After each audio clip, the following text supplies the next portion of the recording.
네, 오늘은 호세아 3장인데 기쁘시죠? 짧아서. 네, 감사하기도 하고. 아무튼 5절로만 된 말씀인데 그 의미는 짧은 절에 비례하지 않고 그 의미는 더 깊다 할 수 있겠습니다. 오늘 이 말씀은 어떤 결혼 생활이 가져다 주는 상실과 박탈, 이걸 은유로 해서 우리가 하나님과의 언약 관계 속에서 갖게 되는 상실과 박탈, 이것이 오히려 거룩한 상실, 거룩한 박탈로 인해서 우리에게 오히려 긍정적인 결과를 가져온다라는 겁니다. 그러니까 우리도 가끔 병이 찾아와서 그것이 썩 좋지는 않지만 결국은 내가 정신을 바짝 차리게 되고 운동하게 되고 또 먹는 것을 조절하게 되고 오히려 이전보다 더 건강해졌다. 어떤 그런 결과를 가져오는 것처럼 군살이 다 빠지고 불필요한 노폐물이 내 몸 안에 싹 제거되고 오히려 더 건강한 체질로 다시 바로 설 수 있게 됐다. 이런 것들이 아마 우리에게는 긍정적인 상실과 박탈을 가져오는 것이라고 볼 수 있겠습니다. 오늘 하나님께서는 에스겔에게 그렇게 얘기합니다. 이스라엘 자손이 다른 신을 섬기고 건포도 과자를 즐길지라도, 다른 신을 섬기고 건포도 과자를 즐기는 게 이게 같은 말의 다른 표현입니다. 그러니까 원래 성경의 이 문체가 항상 그래요. 대꾸적으로 항상 똑같은 말을 2번 이상 걸쳐서 말하는 그런 식으로 수사법을 씁니다. 그러니까 우상을 섬기는 것이 건포도 과자를 즐기는 것과 같은 거예요. 무슨 말인지 알겠죠? 우리가 달콤하고 또 먹기 좋고 쉽게 끌리는 손이 가는 그런 음식, 그거 먹으면 달콤하고 좋지만 적게 먹어야 되고 절제를 해야 되는데 자꾸만 손이 가듯이 우상도 그런 거예요. 우상도 우리 욕망이 신격화된 것이 우상이라고 할 수 있습니다. 우리 안에 있는 욕망이 내 신이에요, 신. 그래서 나는 그 욕망을 거스르지 못하고 늘 이렇게 건포도 과자를 손이 가득 끌리듯 자꾸만 끌리는 그런 거예요. 인간은 어떻게 보면 지금 하나님에게 예속되거나 하나님의 영에 의해서 지배되거나 영향력을 받지 않으면 바로 이렇게 우리의 욕망에 영향을 받습니다. 나도 모르게. 그런데 그 욕망의 이면에는 무엇이 있느냐? 어둠의 영이 있다. 그 어둠의 영을 우리가 성경에서 그 실체를 밝히기 위해서 사탄, 마귀, 옛 뱀, 용, 이렇게 우리에게 그 실체를 얘기해 줍니다.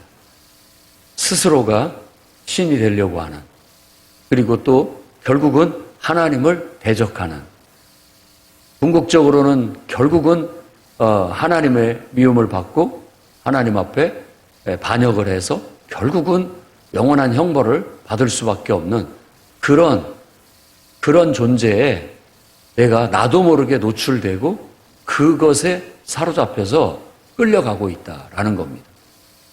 박명의 천사에 속지 말아야 되고 그렇습니다. 의의 갑옷을 입었지만 결국은 그들은 그 이면에 어둠의 영이 자리하고 있다라는 걸 알아야 됩니다. 그러니까 퀴어 축제, 또 어떻게 보면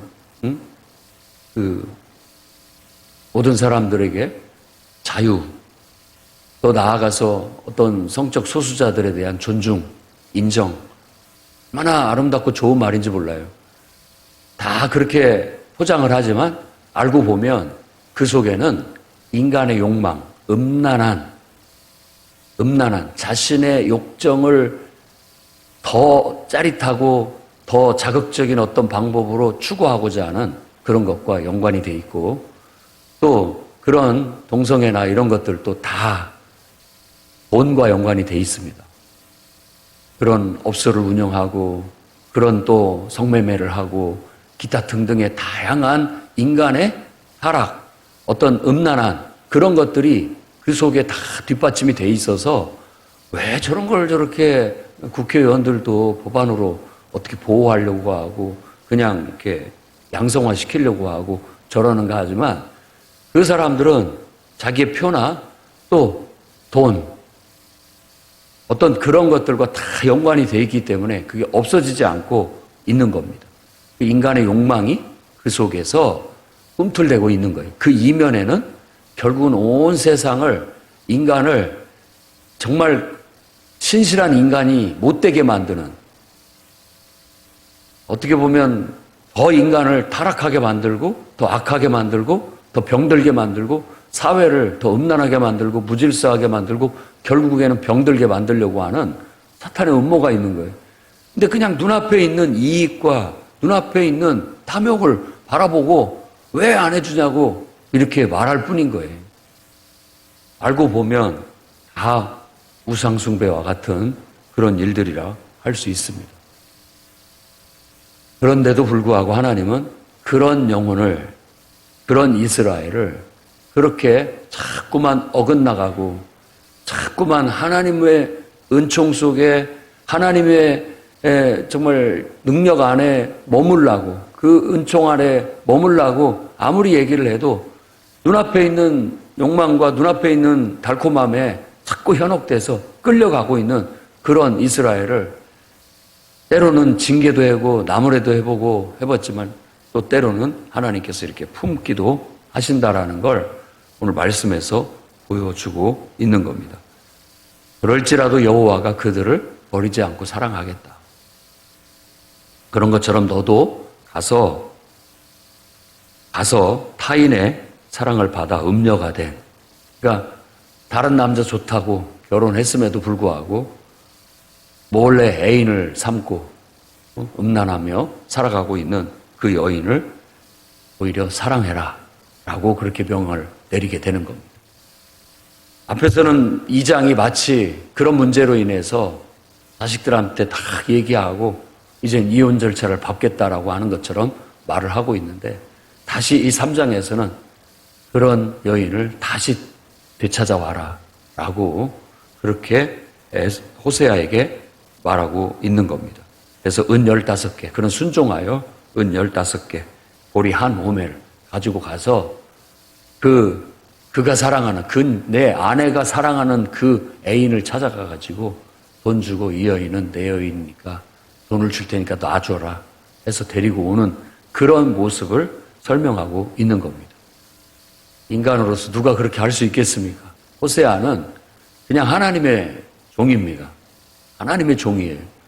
그러니까 하나님 왜 저한테 이런 일을 시키십니까? 정말 말도 안 되는 일 아닙니까? 라고 말할 수 있지만 그는 말하지 않고 그냥 주님의 종이니까 주님이 말하시면 그대로 하는 겁니다. 토달지 않고 거기에다가 뭐 따지지 않고 그냥 순종하는 거죠. 왜? 하나님께서 여러분과 저를 쓰실 때 꼭 여러분이 좋은 방향으로 좋은 것으로만 쓰지는 않잖아요. 아니 그건 우리 바람인 거고 정말로 하나님이 원하시는 것은 내가 이런 데에 너를 쓰고자 하는데 할 수 있겠느냐라고 한다면 그냥 아멘 주여, 주님이 주님의 영광을 위해서 주님의 뜻을 이루시고 주님의 역사를 이루시는데 사용하신다면 기꺼이 내 자신을 주님께 내어 맡기겠습니다. 드리겠습니다. 이게 신실한 신앙, 신실한 순종, 신실한 주의 일꾼으로서의 태도라 할 수 있겠습니다. 한번 우리 자신들을 돌아보십시오. 내가 주님의 일꾼이다. 나의 인생을 주님께 의탁하고 내가 구원받았고 이제 내가 사는 것이 아니라 내 안에 그리스도께서 사시는 것이고 주님이 나를 통해서 영광을 얻으십시오 라고 고백했지만 그렇게 살고 있는가?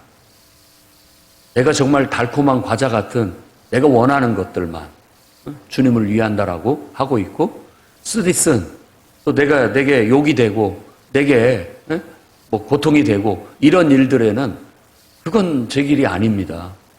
이렇게 거부하고 있고 불순종하고 있지는 않은지 이런 면에 있어서까지도 우리가 알 수 있어야 됩니다. 꽃길도 주님과 함께 가는 거고 고난의 가시밭길도 음침한 골짜기도 주님이 가라 하시면 그 길도 갈 수 있는 우리가 돼야 되고, 때로는 물속에도 뛰어들어야 되고, 때로는 불구덩이 속에도 뛰어들어야 될 것이 우리의 순종하는 믿음의 한 태도라고 할 수 있겠습니다. 그래서 그는 순종하여 데리고 오고, 그 다음에 그녀에게 이제 다시 데려온 아내에게 요구합니다. 네 가지를 요구하는데, 많은 날 동안, 이게 하나의 조건이고, 그 다음에 함께 살아야 되고, 머물러야 되고, 남아 있어야 된다. 결혼이 바로 그런 겁니다. 결혼이 언약 관계라는 게 바로 그런 겁니다. 일단 구속돼요. 속박이 됩니다. 맞춰서 살아야 되고. 근데 만일 내가 결혼을 했는데도 결혼식 딱 끝나고 각자 자기 집으로 가버린다든지, 각자 자기 집으로 원래 살던 집으로 돌아가서 각자 따로 살고 필요할 때만 만난다든지, 이건 진정한 의미에서 연합됨도 하나됨도 아닌 것이죠. 진정으로 하나가 되려면 많은 시간 동안 함께 해야 되고, 그 다음에 함께 살아야 되고, 함께 머물러야 되고, 함께 남아 있어야 되는 그런 조건이 필요한 거예요. 그것만 지켜라. 함께. 이렇게 요구를 하고 있는 거예요. 나도 그렇게 하겠다라고 얘기를 하죠. 너도 그렇게 하고 나도 그렇게 하겠다라고 요구하듯이, 우리가 정말 하나님과 언약하고 하나님의 자녀가 되고, 하나님은 우리의 아버지가 되고, 그런 영적인 관계를 맺게 됐을 때는 바로 이런 조건이 따르게 되는 겁니다. 기꺼이 내가 하나님의 자녀가 됐다면 기꺼이 내가 하나님과 함께 하겠다. 하나님과 동행하겠다. 늘 하나님과 매일같이 하루도 빠짐없이 영적으로 교제하고 대화하겠다. 하나님의 뜻을 받들고 하나님의 계획을 받들어서 나도 하나님의 사역에 일에 동참하는 일을 하겠다라는 어떤 최소한의 요구 조건인 거죠. 사실 이런 것들이 하나님과 언약인 것이고, 그것을 제대로 잘 지켜 살아가는 것이 신실한 결혼 생활인 것처럼, 우리가 하나님과의 언약 관계를 잘 지켜가는 것이 신실한 언약 생활이라고 말할 수 있다라는 겁니다. 일단 호세아가 자신의 어떤 이기적인 만족이나 쾌락을 위해서 여인을 돈 주고 사온 것이 아니다. 오히려 그녀가 정말 신실한 아내로서 변화되기를 바라는 마음, 그 마음에서 이와 같이 했다. 예수 그리스도께서, 하나님께서 하나님의 아들 예수 그리스도를 대가로 지불하고 우리를 사준 것인데, 우리를 피로 값주고 샀다고 성경이 얘기합니다. 그래서 피로 값주고 샀다고 해서 구속이라는 말을 쓰는 겁니다. 구속은 대가를 지불하고 벗어나게 해줬다, 구해줬다, 샀다라는 그런 의미를 갖는 거예요. 우리가 예수님의 피값으로 우리를 죄 가운데서 건져서 하나님의 자녀로 삼아줬어요. 그때 우리들의 모습은 거지 같은 모습이었죠. 깨재재하고 더럽고 냄새나고. 그런데도 불구하고 왕궁으로 우리를 불러들이고 우리를 왕자로 삼아주시듯이, 공주로 삼아주시듯이 왔어요. 나하고는 전혀 걸맞지 않은 환경인데 오자마자 머리서부터 발끝까지 싹 벗겨내고 다 씻겨서 다시 머리를 예쁘게 꾸미고 거기에 걸맞는 왕의 아들에 걸맞는 복장을 입히고, 이제 너무나 낯선 옷, 낯선 복장, 낯선 환경에 적응하고 있지 못할 때 좋은 신하 스승을 하나 붙여가지고 그 스승이 가르친 대로 해라 라고 그렇게 왕이, 이제 새로 된 아버지가 말해주는 거예요. 알겠습니다. 그래서 이 왕궁에서 살고 정말 왕자답게 내 자녀답게 살려면 이 스승의 교육을 잘 받아내야 된다. 1년이 되든 2년이 되든 잘 듣고 가르친 대로 배우도록 해라.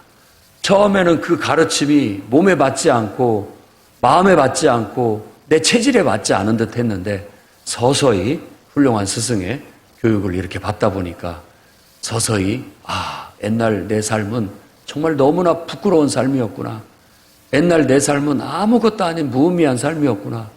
이렇게 배우고 보니까 서서히 인격이 바로 서게 되고 또 내가 말하는 법도 배우게 되고 행동하는 법도 배우게 되고 앞으로 왕자로서 해야 할 일들도 배우게 돼서 하나씩 오늘은 아침에 일어나서부터 이렇게 하시고 오전에는 무엇을 배우고 어디를 가보고 무엇을 견학하고 어떻게 배워서 앞으로 왕의 아들답게 그 모든 일들을 다 도맡아서 나중에 할 수 있도록 해나가기 수 있도록 익히셔야 됩니다 라고 했을 때 그걸 배우게 되고 그렇게 될 수 있었던 것을 나중에 알고 보니까 그 왕에게 하나밖에 없는 아들이 죽었고 너무나 상실감이 커서 마음 아파하고 있을 때 나를 발견하게 됐고 나를 대신해서 아들로 삼아주셨다라는 걸 깨닫게 됐을 때 그 왕의 마음이 얼마나 고맙고 감사한지 그게 바로 우리가 받은 예수 그리스도를 통한 구원의 은혜와 같은 거예요. 하나님은 보혜사 성령을 스승으로 붙여서 우리가 하나님의 자녀답게 변화될 수 있도록 자꾸만 어긋나고 체질이 안 바뀌고 좀 어떤 다소 불편하고 힘들었지만 그래도 그 스승의 가르침을 따라서 성령의 가르치심과 인도하심을 따라서 서서히 내가 배워가니까 이제 어느덧 알 것 같아요. 옛날 내가 살던 인생이 얼마나 구차하고 보잘것없고 의미 없는지를 알게 됐고 그 하나님 아버지의 사랑, 아들을 이 땅에 인간으로 보내 십자가에 죽으시고 그 핏값으로 대신해서 내가 구원받았다라는 그 은혜도 알 것 같고 하나님이 나를 이렇게 변화시켜서 내가 앞으로 뭘 하기를 바라시는지 그것도 이제 좀 알 것 같고 그러면서 우리가 서서히 나를 사랑으로 품으신 그 사랑 안에서 하나님의 자녀로 하나씩 변화되고 달라져 가는 거예요. 그걸 하나님이 바라시는 겁니다. 호세아가 자기를 정말 남편을 버리고 애인 쫓아가서 살고 있는 그 아내를 다시 돈을 지불해서까지 데리고 온 이유가 바로 그와 같은 거고 그게 지금 이스라엘 백성에게 보여주신 하나님의 사랑이었다라는 거고 이 사랑은 예수 그리스도를 통해서 우리에게 구원을 베푸신 하나님의 사랑이라는 것을 뒤늦게 사도들은 이 말씀을 읽으면서 그렇게 해석하고 받아들이고 그렇게 느끼는 겁니다. 오늘 우리도 그런 사랑으로 받아들일 수 있기를 바랍니다. 그리고 4절, 5절에는 이스라엘 자손, 실질적인 이스라엘 자손에 대한 얘기를 하는 거죠. 많은 날 동안 왕도 없고 지도자도 없고 제사도 없고 주상도 없고 에봇도 없고 드라빔도 없고 이 모든 거 없이 지내게 될 것이다. 완전히 거지를 왕궁에 들여가지고 머리에서부터 발끝까지 싹 벗겨내고 더 이상 깡통 주지 않습니다. 구걸 없습니다. 다시 옛생활로 돌아가려는 그냥 자유분방하고 제멋대로 무질서하게 살던 옛생활로 돌아가려는 것 다 버리게 만드는 겁니다. 지금 이것은 다 버리게 만들겠다. 완전한 상실과 박탈. 그야말로 옛생활은 완전히 끊어버리도록 하겠다라는 그런 깊은 의미가 담겨져 있습니다. 이제 더 이상 왕이 없다는 건 나라도 없다는 뜻입니다. 지도자도 없다. 그리고 제사도 없고 주상도 없고 너희들이 하나님도 섬기면서 또 우상도 섬기던 거 아예 깡그리. 에봇은 제사장이 입는 복장을 말합니다. 우림과 둠밈이 있고 12 보석이 박혀있는 그것도 없다. 드라빔은 우상을 말하는 겁니다. 우상도 없다.